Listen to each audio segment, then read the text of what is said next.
নমস্কার, আমি সিঞ্জন আলাপ টিভির আরেকটি এপিসোডে আপনাকে স্বাগত। আজকে আমরা রয়েছি একটি বই প্রকাশ অনুষ্ঠানে, আর আমরা পেয়ে গেছি আজকে অমিতাভ গুপ্ত মহাশয়কে। নমস্কার, আলাপ টিভিতে আপনাকে স্বাগত। হ্যাঁ, নমস্কার নমস্কার। আজকে একটি নতুন বই প্রকাশ পেয়েছে এবং সেই নিয়েই আমরা কথা বলবো অমিতাভ বাবুর সাথে। নির্মাণ বুকস থেকে তার বইটি প্রকাশ পেয়েছে। আচ্ছা, এই যে বই প্রকাশ পেলো আজকে, আপনার এই যে বই প্রকাশের অনুভূতি, এটা যদি একটু বলেন। অনুভূতিটা তো বইয়ের নামের মধ্য দিয়েই সবাই দেখতে পাবেন। বইটার নাম রেখেছি অপেক্ষা। সুতরাং অনেক দিন ধরে আমার ছোট ছোট ছোট ছোট ইচ্ছাগুলো জমতে জমতে জমতে জমতে আজকে বলতে পারেন মানে সেই ঝর্ণার মতন বেরিয়ে এলো, যেটা আমাকে এই সাফল্যটা দিল নির্বাণের যে অফারটা আমার কাছে এসেছিল। তারা যে আমাদের মতন ছোট নাট্যকারদের এরকম সুযোগ দেবেন আমি কখনো ভাবতে পারিনি। তো যখন অফারটা এলো আমি তাদের সঙ্গে কথা বললাম। তারা অত্যন্ত ভদ্র এবং সুচারুভাবে আমার সঙ্গে আলাপ করে সমস্ত প্রুফ দেখাশোনা করে নানাভাবে হেল্প করে, আমার পরিবারও তার সঙ্গে বারবার চেষ্টা করেছে যাতে আমার স্বপ্নটা সফল হয়। তো সুতরাং একটা সেই মানে সন্তানকে প্রথম পৃথিবীর আলো দেখালাম। এবার সেই সন্তান পৃথিবীতে কতটা তার জায়গা করে নিল তার উপরেই আমার একটা আনন্দ। সেই আনন্দটাই এখন উপভোগ করছি এবং আগামী দিনেও করে যাব। বহুদিন ধরে লেখালেখি শুরু করেছে, লেখালেখি যুক্ত। এই লেখালেখি কবে থেকে শুরু হলো, এই নিয়ে যদি একটু বলেন। লেখালেখি শুরু সে অর্থে বলতে গেলে তার আগে ছোট্ট করে বলতে হয়, সেই প্রদীপ জ্বালানোর আগে সলতে পাকানোর কথা বলতে হয়। আমার ছোটোবেলা থেকে আমার কিছু অসুখ বিসুখ হওয়ার জন্য বাইরে খেলাধুলাটা একটু বারণ ছিল, মাঠে ঘাটে খেলাটা বারণ ছিল। তার ফলে আমার দিদা আমাকে প্রচুর বই কিনে দিতেন। আমি যেহেতু মামা বাড়িতে মানুষ, প্রচুর বই কিনে দিতেন যাতে আমি বই পড়ে সময় কাটাতে পারি। তো ছোটোবেলা থেকেই প্রচুর বই পড়তে পড়তে একটা সময় নিজেরও মনে হলো কিছু লেখালেখি করি। তখন ওই পাড়ার ম্যাগাজিন বলুন বা স্কুলের ম্যাগাজিন বলুন বা কলেজের কোনো একটা ইশতেহার বলুন, সেই জায়গায় লেখা দিতে শুরু করলাম এবং লেখালেখি বন্ধু মহলে একটু সমাদরও পেল। তো তারপরে একটা সময় সত্যি কথা বলতে কাজের চাপ ইত্যাদির জন্য লেখাপত্র হয়ে উঠলো না, যেটার জন্য আমি, যদিও এটা বলা উচিত হবে না, তবুও কিন্তু করোনা আমার কাছে হয়তো একটা আশীর্বাদ স্বরূপ এলো। আমি কিন্তু কথাটা এই জন্যই বলছি যে করোনাতে প্রচুর মানুষ চলে গেছেন, প্রচুর ডিজাস্টার হয়েছে, অনেক ধ্বংস হয়েছে। তার মানে সেখানে আমি কোনো রকম মানে সেটাকে বলছি না যে সেটা খুব ভালো কিছু হয়েছে। আপনার জীবন নিয়ে আপনি বলছেন? আমার জীবনে আমার যেটা হলো, আমি অনলাইন কাজ করতে পারলাম। আমার অফিসের কাজটা অনলাইন করে আমি যেটুকু সময় পেতাম সেইটুকু সময় আমি কিন্তু লেখার মধ্যে দিতে পারলাম। আমি ভিতরে তখন চেষ্টা করলাম, আমার ভিতরে যে লেখাগুলো জমে আছে এবার আমি চেষ্টা করি। তো প্রথমে আমি কাগজে লেখা শুরু করলাম, তারপরে ছেলের সাহায্যে কম্পিউটারে লেখা শুরু করলাম। এই লেখা যখন শুরু করলাম তখন থেকে আস্তে আস্তে লেখাটাকে আমি আমার বিভিন্ন দিকে নিয়ে গেলাম। প্রথমে নিয়ে গেলাম কিছু অনুগল্প, কারণ এখন দেখলাম মানুষের সময় বড় কম। মানুষ উপন্যাস পড়ে না, মানুষ ছোট গল্প পড়ে না, বড় গল্প পড়ে না, মানুষ ছোটোর মধ্যে দিয়ে অনেক কিছুকে পেতে চায়। তো তখন আমি শুরু করলাম অনুগল্প লেখা। কীরকম? বিভিন্ন ওয়েব দেখতে পেলাম তারা 80 শব্দের গল্প চাইছে, 100 শব্দের গল্প চাইছে। এগুলোকে চ্যালেঞ্জ হিসেবে নিলাম। এই চ্যালেঞ্জগুলো নিয়ে আমি চেষ্টা করলাম আমার ছোট ছোট যে অনুভবগুলো, চিন্তাগুলো, সেগুলোকে আমি কত প্রিসাইজলি, কত ছোট করে সংক্ষেপে বলতে পারি। মানে পাঠক পাঠিকার কীরকম চাহিদা সেই অনুযায়ী লেখাটা শুরু করলাম। এইবারে পাশাপাশি আমি শুরু করলাম আমার স্ত্রী এবং ছেলেকে নিয়ে কণ্ঠ বলে একটি শ্রুতি নাটকের দল। এবং শ্রুতি নাটকের দল তৈরি করতে গিয়ে দেখলাম বাজারে যে সমস্ত শ্রুতি নাটক আছে সেই শ্রুতি নাটকগুলো বহুল প্রচারিত, বহু চর্চিত।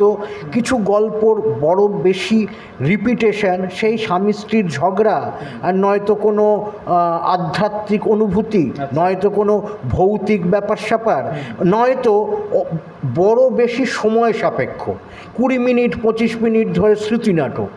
খুব বিখ্যাত ব্যক্তিত্ব না হলে তার কণ্ঠস্বরে এত বড় শ্রুতি নাটক কেউ শুনতে চায় না। আপনারটা আলাদা কীভাবে? আমি আলাদা করলাম আমি করলাম খুব ছোট ছোট গল্প নিয়ে, খুব ছোট ছোট গল্প নিয়ে, যে গল্পগুলো আমাদের জীবনে আছে কিন্তু আমরা খুঁজে দেখিনি।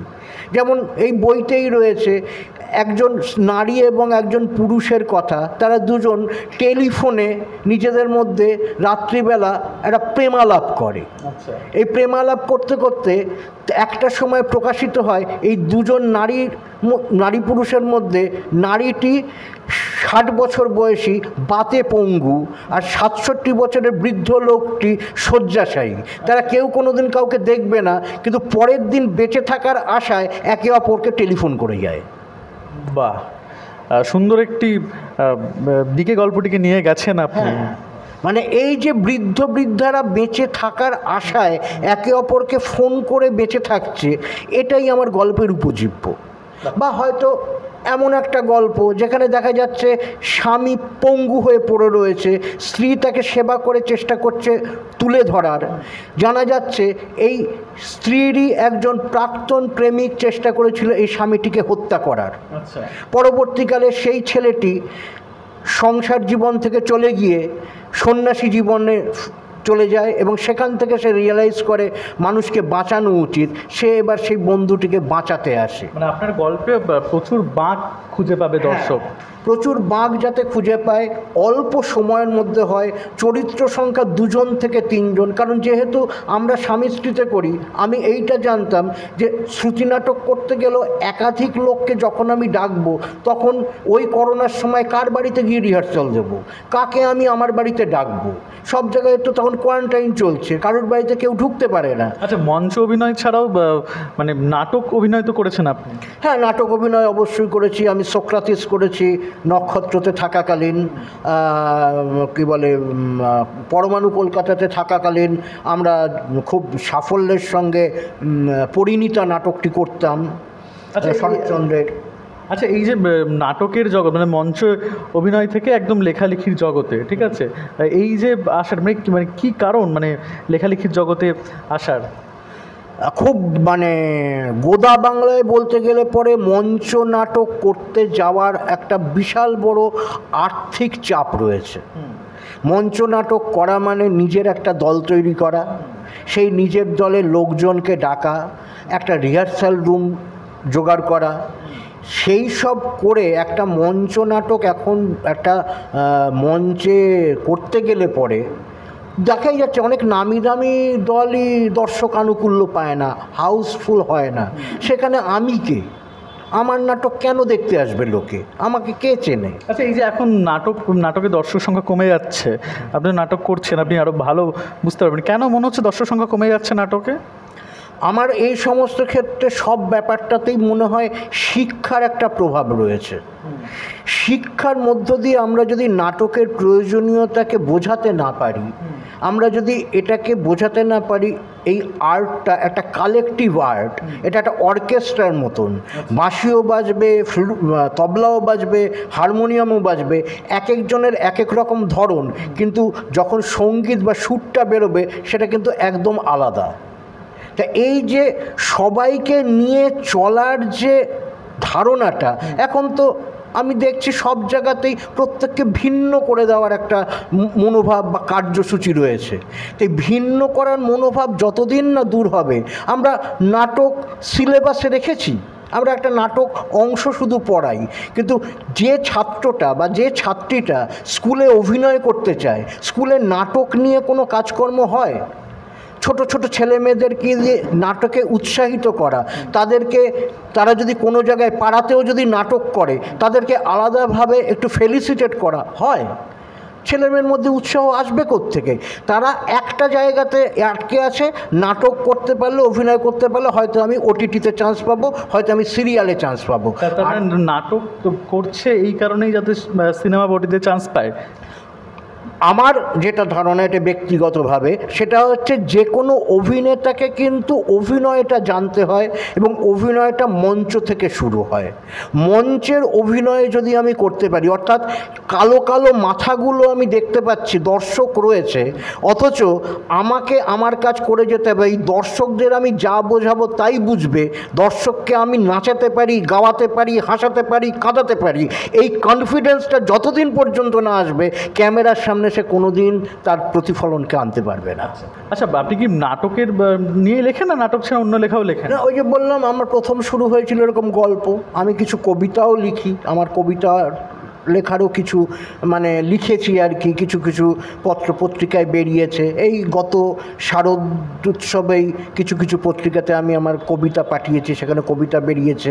ইদানিং মঞ্চ নাটকও লিখছি, মঞ্চ নাটক বেশ কিছু লেখা হয়েছে।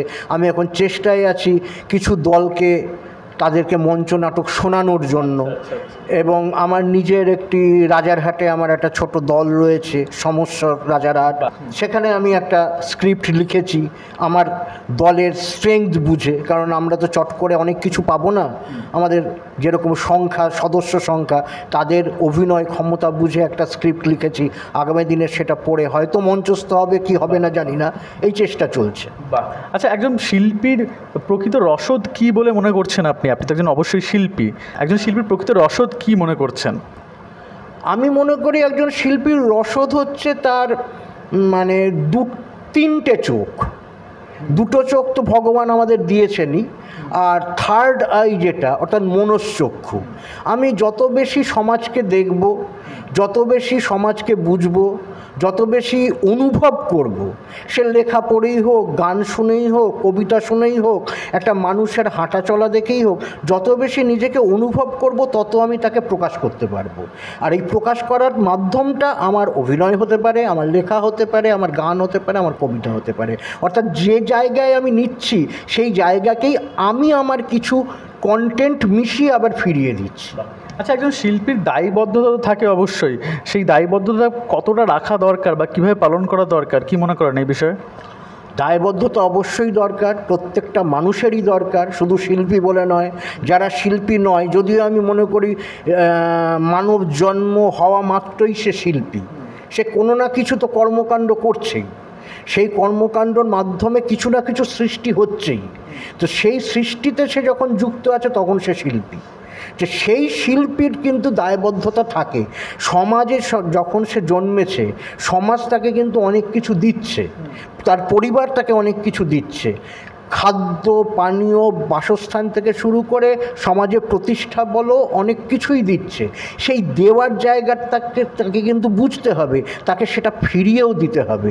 আমি কিভাবে ফিরিয়ে দেব, কিভাবে সৎভাবে মানুষকে কিভাবে চালিত করতে পারবো, সেই চালনা করার কোনো রাস্তা যদি আমি বাতলে দিতে পারি, সেটাই কিন্তু আমার একটা দায়বদ্ধতা। সোশ্যাল মিডিয়ার যুগে কিন্তু নিজের প্রচারটা খুব গুরুত্বপূর্ণ।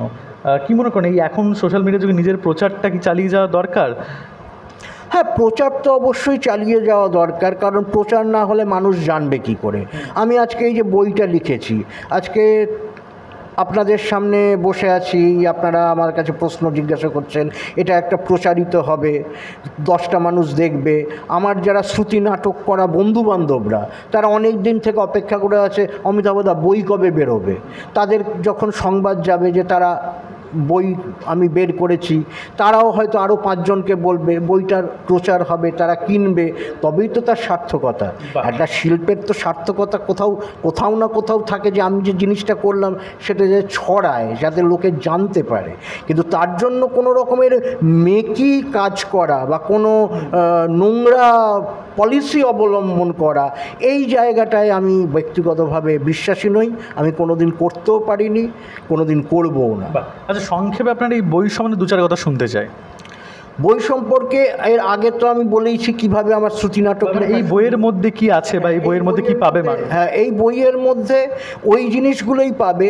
যদি কোনো স্বামী স্ত্রী বা কোনো নারী পুরুষ ভাবে যে তারা শ্রুতি নাটক করবে, কোনো অল্প আয়োজনে তারা কিন্তু আমার এই নাটকটা পড়ে দেখতে পারেন, কারণ সেখানে কিন্তু খুব ছোট অল্প অল্প ক্যারেক্টার, 2জন ক্যারেক্টার বা 3জন ক্যারেক্টারের নাটক রয়েছে, যাতে প্রচুর মানুষকে ডেকে নিয়ে কেউ সময়ের অভাবে আসতে পারছে না বা কেউ বলছে আমি কালকে রিহার্সাল করব, এই ধরনের যে মানে গতানুগতিক পদ্ধতিগুলো থাকে সেই জায়গা থেকে বেরিয়ে তারা অল্প সময়ের মধ্যে 10 মিনিট 15 মিনিটের সময়ের মধ্যে মানুষের কাছে এই বার্তা পৌঁছে দিতে পারবে, যেগুলো সামাজিক বার্তা হিসেবে আমি আমার নাটকে রেখেছি। এই বইয়ের যে বৈশিষ্ট্য যেটা দেখতে পাচ্ছেন যে নাটকের এখন যে সমস্যাগুলি যেগুলো হচ্ছে প্রচুর ক্যারেক্টার বা প্রচুর ক্যারেক্টার থাকার কারণে কিন্তু অনেক নাটক করা সম্ভব হচ্ছে না।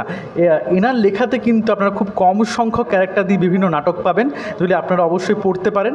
এই যে বইটি এটি আপনারা পাবেন নির্বাণ বুকসে, এবং অনলাইনে কী করে এই বইটি পেতে পারেন সেটি কিন্তু সমস্ত ডিটেলস আমরা ক্যাপশন এবং ডিসক্রিপশন বক্সে দিয়ে রাখবো, বা কমেন্ট বক্সে আপনারা পেয়ে যাবেন, সেখান থেকে আপনারা সংগ্রহ করতে পারেন। এবং আপনার নতুন বইয়ের জন্য শুভেচ্ছা রইল। এই বই পড়ে অবশ্যই আপনারা মতামত জানাবেন। ধন্যবাদ।